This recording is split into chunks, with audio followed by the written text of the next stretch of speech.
Hi hello welcome to my channel ప్రియం Telugu audio stories. మాజీ భర్త పార్ట్ 8. ఈ స్టోరీ రాసింది చదువుతున్నది నేనేనండి. మీరు కానీ నన్ను సపోర్ట్ చేస్తే ఇలాంటి మరిన్ని మంచి కథలతో మీ ముందుకు వచ్చేస్తాను. ఈ స్టోరీ మీకు అర్థం కావాలి అంటే ముందు భాగాలు నా ఛానల్లో ఉన్నాయి, చూడండి. కథ కానీ మీకు నచ్చినట్లయితే లైక్, షేర్ అండ్ సబ్స్క్రైబ్. స్వీటీని ఒక్కదాన్నే పంపకూడదని తను కూడా వెళ్ళాలని నిర్ణయించుకుంటుంది మానస. లోనికి వచ్చిన సందీప్ డైరెక్ట్గా బెడ్రూమ్కి వెళ్ళి స్వీటీని తనే నిద్రలేపి బ్రష్ చేయించి తను నిన్న కొని తెచ్చిన డ్రెస్ ఒకటి వేసి రెడీ చేసి షోకేస్లో బొమ్మలా ఉన్న స్వీటీని చూసి, ఎంత బాధలో ఉన్నవారైనా స్వీటీని చూస్తే వాళ్ళ బాధను మర్చిపోగలరు.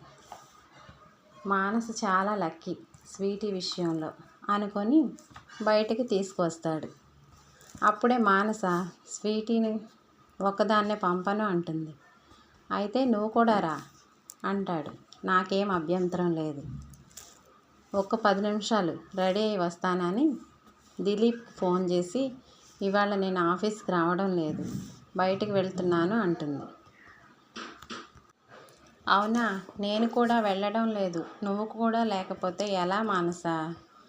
ఏమో సార్, నాకు అర్జెంట్ పని ఉంది, ప్లీజ్ సార్ అని ఫోన్ పెట్టేస్తుంది మానస. వెంటనే ఫ్రెష్ అప్ అయ్యి light baby pink colour sari, sky blue colour blouse తీసుకొని వేసుకుంటుంది. చిన్న స్టిక్కర్, దాని కింద కొంచెం కుంకుమ, శారీ కలర్ బ్యాంగిల్స్, మెడలో చైను నల్లపొసలు వేసుకొని హడావిడిగా బయటకు వస్తుంది. ఎక్కడ తను వచ్చే లోపల స్వీటీని తీసుకొని వెళ్ళిపోతాడో సందీప్ అని త్వరగా వచ్చిన ఆమెను చూసిన సందీప్కి కళ్ళల్లో ఒక కాంతి. అందమే అసూయపడేలా ఉండే మానస ఆ పింక్ కలర్ శారీలో అప్సరసలా ఉంటుంది. అలా చూస్తూనే ఉండిపోతాడు. అసలు ఆ రాజేష్ గాడు ఒకడు లేకుంటే మానస స్వీటీ నాకే సొంతం. కానీ మానస నన్ను కాదని ఇలా చేసింది. అందులో నా తప్పు కూడా ఉందిలే. నా మూర్ఖత్వంతో నేను చేసిన పనికి నాకు ఇలా జరిగింది. హే మిస్టర్, ఏంటి అలా చూస్తున్నావు? చూసింది చాలు కానీ ఇంకా వెళ్దామా అనేసరికి అని బయటకు వచ్చి కార్ ఫ్రంట్ డోర్ ఓపెన్ చేస్తాడు. నేను స్వీటీ వెనక్కి కూర్చుంటాం అంటుంది మానస.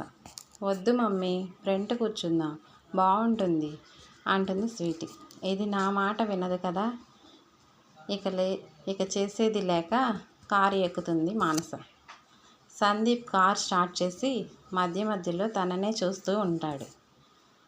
చూసింది చాలు, మీ ఆవిడకి తెలిస్తే నీ గుడ్లు పీకేస్తుంది అని అంటుంది మానస. అంత సీన్ నేను ఎవరికీ ఇవ్వలేదు అంటాడు సందీప్. అవునవును, నీ గురించి నాకు తెలియదా? దాన్ని బెదిరించి ఒక పక్కన పెట్టి నీ రాసలీలలు సాగిస్తూ ఉంటావని. పాపం అమాయకురాలు అని అంటుంది. కనీసం నీ కొడుకుతోనైనా సరిగ్గా ఉంటావా స్వీటీతో ఉన్నట్లు అంటుంది. ఆ మాటలతో సందీప్ ఆలోచనలో మునిగిపోతాడు. తన కొడుకు అనగానే గౌరవ్ గుర్తుకు వస్తాడు. గౌరవ్ను కూడా ఎత్తుకున్న వాడితో ఆడుకున్నప్పుడు కానీ స్వీటీతో వచ్చే ఫీలింగ్స్ రావు. కానీ గౌరవ్ని కూడా చాలా ప్రేమగానే చూసుకుంటాడు. మరి ఇద్దరి మధ్యలో అంత తేడా ఏంటి అని ఆశ్చర్యపోతాడు. అతను ఆలోచనలో ఉన్నాడని తెలియని మానస ఎప్పుడు ఎవరికి సరిగ్గా సమాధానం ఇవ్వనివాడు నాకెలా ఇస్తాడు అని నోరు మూసుకుంటుంది. ఇంతలో ఆఫీస్ ముందు కారు ఆగింది. అది ఒక పెద్ద బిల్డింగ్. తలెత్తి చూస్తే ఆకాశానికి తాకేలా ఉంది. అలానే చూస్తున్న మానస కార్ దగ్గరికి ఎదురుగా వచ్చిన కార్తీక్ ఫ్యామిలీతో వస్తున్న సందీప్ని చూసి, సార్ మేడంని కూడా రప్పించారు, మంచి పని చేశారు అని ఎదురు వెళ్ళిన అతనికి ఎవరో తెలియని ఆవిడ పాపతో సహా కలిసి వస్తున్న సందీప్ని చూసి, ఈయనేంటి మేడం గారిని బాబుని తీసుకొస్తాడనుకుంటే ఈవిడ ఎవరు, కొత్త ఆవిడ? కొంపతీసి సార్ ఇక్కడ సెటప్ పెట్టారా ఏంటి? అమ్మో, నేనేంటి ఇలా ఆలోచిస్తున్నాను ఆయనకు కానీ తెలిసింది అంటే నాకు ఈరోజే చివరి రోజు, అసలే మా ఇంటికి నేనే ఆధారం అని అనుకొని, సార్ మేడం గారితో వచ్చారు అనుకున్నాను అంటాడు. అది విని కార్తీక్ డౌట్ అర్థమయ్యి, నీకు నీ గురించి తప్ప పక్కవారి విషయాల్లో ఉండే ఇంట్రెస్ట్ తగ్గించుకుంటే మంచిది.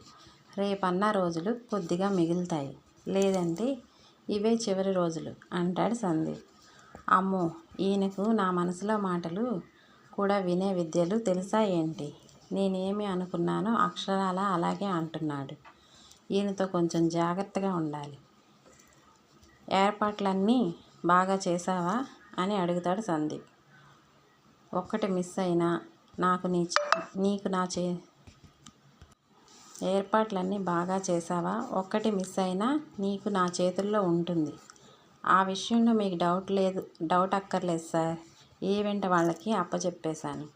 ఈ సర్వీస్కి వాళ్ళే నెంబర్ 1 అంట. అవునా? చూస్తాను. తేడా వస్తే నీ అంత చూస్తాను అంటాడు. అలాగే సార్ అంటాడు కార్తీక్. సార్, ముహూర్తం టైం అవుతుంది. ఇంకా 10 మినిట్స్ ఉంది.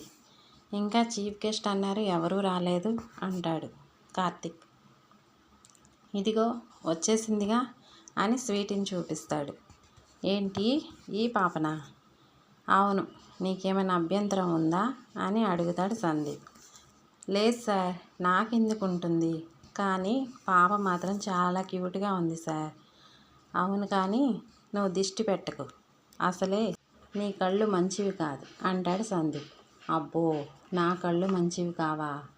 ఆ పిల్ల ఏదో ఈయన సొంత కూతురు అయితే ఎవరి ముట్టుకోనియ్యరు అనుకుంటా అని మనసులో అనుకొని పాపను తీసుకొని వెళ్ళి అన్ని ఏర్పాట్లు చూసి, పర్వాలేదు బతికిపోయాడు అని అనుకొని పాపతో రిబ్బన్ కటింగ్ చేయించి తనని ఎత్తుకొని గెస్టులను పలకరిస్తూ ఉంటాడు సందీప్. పాప ఎవరు సార్ అంటే, నా ఫ్రెండ్ కూతురని మానసుని చూపిస్తాడు. ఇదంతా చూసిన మానస్కి ఏమీ అర్థం కావడం లేదు. పాపను తీసుకొస్తుంటే ఏదో ఫంక్షన్కి అనుకుంది, కానీ పాపతోనే రిబ్బన్ కటింగ్ చేయించడం, పాపను అంత జాగ్రత్తగా చూసుకోవడం మానసుకి మింగుడు పడటం లేదు. దూరంగా ఒంటరిగా కూర్చొని ఏదో ఆలోచిస్తున్న మానసును చూసిన సందీప్ కార్తీక్ని పిలిచి, ఆ మేడం గారికి దగ్గరుండి ఏం కావాలో చూసుకో వెళ్ళే వరకు అంటాడు. అలాగే సార్ అంటాడు కార్తీక్. మేడం, సార్ మీకు దగ్గరుండి ఏం కావాలో చూసుకోమన్నారు. మీరు మా సార్ ఫ్రెండ్ అట, ఎవరితోనో చెబుతుంటే విన్నాను. జ్యూస్ తీసుకోండి మేడం అని జ్యూస్ ఇస్తాడు. ఆ జ్యూస్ తీసుకొని, ఏంటో అంతా మగ పురుగులే ఉన్నాయి, ఆడవారిని పిలవలేదా అంటుంది మానస. మా సార్కి ఆడపురుగులంటే నచ్చదు మేడం అంటాడు కార్తీక్. అవునా, నువ్వు అలా ఫిక్స్ అయ్యావా? మీ సార్ తిరిగేదే ఆడవాళ్ళ చుట్టూ, కాలేజీలో శ్రీకృష్ణులా ఉండేవాడు చుట్టూ గోపికలతో. అవునా మేడం? మరి హైదరాబాద్ ఆఫీస్లో అమ్మాయిల్ని తన క్యాబిన్లోకి రానిచ్చేవారు కాదు మేడం మా సార్. ఆయన శ్రీరామచంద్రుడు. ఆయన పడేయడానికి ఎంతోమంది ట్రై చేశారు, కంటి చూపుతోనే మాడి మసి చేసేసేవారు మేడం. అలాగా? అదంతా నటన, మీ ముందు డ్రామా, కంపెనీ రెప్యుటేషన్ దెబ్బతింటుందని. లేదు మేడం, మా సార్ గురించి నాకు తెలియదా? 24 అవర్స్లో 18 అవర్స్ ఆయనతోనే ఉండేవాడిని అంటాడు కార్తీక్. సర్లే, ఇప్పుడంతా ఆ డిస్కషన్ ఎందుకు, టైం వేస్ట్. వెళ్ళి పాపను తీసుకురా, వెళ్ళాలి అంటుంది మానస. అలాగే మేడం. ఈ మేడం ఏంటి సార్ గురించి ఇలా నెగిటివ్గా థింక్ చేస్తుంది? సారేమో ఫ్రెండ్ అంటున్నారు, వీళ్ళేమో ఉత్తర ధ్రువం దక్షిణ ధ్రువాల్లా ఉన్నారు. వీళ్ళకి ఎలా ఫ్రెండ్షిప్ కుదిరిందబ్బా? అయినా ఈ మేడం గారికి మగవాళ్ళంటేనే గిట్టినట్లు లేదు అనుకొని, సార్, ఆ మేడం పాపని ఇస్తే వెళ్ళిపోతారంట అని అంటాడు కార్తీక్. 1 అవర్ వెయిట్ చేయమని చెప్పు, లేకపోతే పాపని నేను తీసుకువెళ్తాను. నువ్వు వెళ్ళి ఆమెను డ్రాప్ చేసిరా, రెండిట్లో ఏదో ఒకటి చేయండి అంటాడు సందీప్. అలాగే సార్, మేడంకి చెప్తాను అని వెళ్ళి సందీప్ చెప్పిన మాటలు పూచా తప్పకుండా చెప్తాడు కార్తీక్. దానికి చేసేదేం లేక స్వీటీని వదిలేసి వెళ్ళడం కంటే 1 గంట వెయిట్ చేయడం మంచిది అని మనసులో అనుకొని సర్లే వెయిట్ చేస్తాను అని చెప్తుంది. సరే మేడం, సార్కి చెప్తాను అని వెళ్తాడు. ఈ లోపల దిలీప్ కూడా ఆ ఫంక్షన్కి వస్తాడు. అక్కడ ఉన్న మానసను చూసి నువ్వు ఇక్కడికే వస్తున్నావా అని నాకు ఒక మాట చెప్పుంటే ఇద్దరం కలిసే వచ్చేవాళ్ళం కదా అని ఆఫీస్ విషయాలు మాట్లాడుకుంటూ ఉంటారు. వాళ్ళిద్దరినీ అలా దూరం నుంచే గమనించిన సందీప్ జెలస్ ఫీల్ అవుతాడు. సందీప్కి మానస పక్క ఎవరున్నా అలాగే ఉంటుంది. ఆఖరికి తన భర్త రాజేష్ని చూసినా అలాగే అనిపిస్తుందేమో. వెంటనే వాళ్ళ దగ్గరికి వెళ్ళి దిలీప్ని పలకరించి పద వెళ్దాం అంటాడు సందీప్. నువ్వెందుకురా, ఇక్కడ నువ్వు ఉండాలిగా, నేను డ్రాప్ చేసి వస్తాను అంటాడు దిలీప్. పర్వాలేదు, ముఖ్యమైన వారంతా వెళ్ళిపోయారు, ఎంప్లాయీస్ మాత్రమే ఉన్నారు. కార్తిక్ మేనేజ్ చేస్తాడు, నేను వెళ్ళి డ్రాప్ చేస్తానని ముందుకు వెళ్ళిపోతాడు సందీప్. వీడు ఎప్పుడు ఎలా ఉంటాడో నాకేం అర్థం కాదు. సరే వెళ్ళు మానస, వాడు కార్ తీసి వెయిట్ చేస్తున్నాడు అంటాడు దిలీప్. సరే సార్, బాయ్ అంటూ బయటికి వెళ్తుంది మానస. ఈ స్టోరీ కనుక మీకు నచ్చినట్లయితే like, share and subscribe. Thank you all. By by.